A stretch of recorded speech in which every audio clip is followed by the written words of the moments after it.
As we begin our look at our Tuesday morning news for Alaska, a reminder, of course, that there are more stories out there than we have time for in a video, so make sure you become a paid subscriber and get the 30-minute version delivered directly to your inbox at 5 a.m. every morning by way of radiofreespeech.com.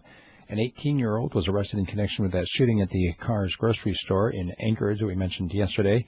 This particular case, haven't released, that is, I don't know if they don't know, but they haven't released whether he was the actual shooter or what role he had in this melee.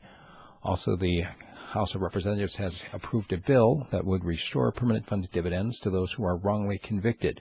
Right now, if you're sent to jail, you don't get a permanent fund, and in most cases, whatever you miss out on it, and even if your conviction is vacated, you never get that money. This would now change that, so if your conviction is thrown out, you'll be eligible to get that permanent fund back. Somebody flying over saw a body on the ice on the lake. The man was discovered dead when the troopers went out to investigate. Apparently, he had rolled his ATV while traveling between villages.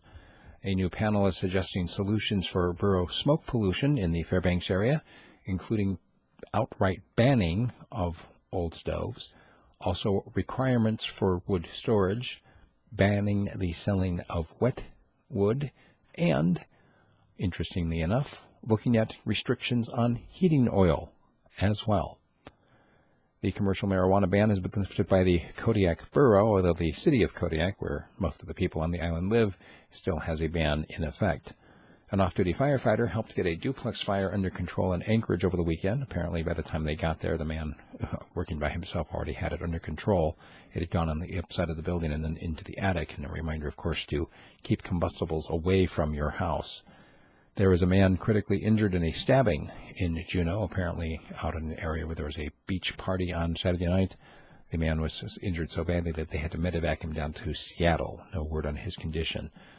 Also, it looks like we've got an oil explorer, planning the first test of fracking potential on the North Slope. So they're going to be looking at cracking open the North Slope shale using water and sand and some chemicals. There's also a 14-well plan now from ConocoPhillips for the CD5 pad. So it looks like more oil production exploration is being pursued. Also, the recent quick inlet gas leak proves why an Alaska LNG route must end in Valdez, according to the same group that was formed by the city of Valdez, the Fairbanks North Shore Borough, and the North Slope way back in 1999 to try to get a pipeline through. The Coast Guard and Alaska State Troopers assisted 3 mariners out by Hooper Bay. Apparently, they ran out of gas, and they're using this as an example of why you should always take multiple forms of communication with you when you go boating. And lastly, there's a story on what happens when bikers collide with bears. Obviously, bicycles are a lot quieter than vehicles, and they're a lot faster than people on foot. So by the time a person on a bicycle sees the bear, there's not enough time to react, and that bear might already be triggered by the bicyclist being surprised, and that's when bears usually attack. So there you have it, a little bit of our Alaska news. My commentary today focuses on the possibility of a nuclear strike on New York City, a drill that's actually being held today. And where it goes from here, we'll see. Check out the commentary to see what I say about that. And once again, tell all your friends about radiofreespeech.com. Thanks.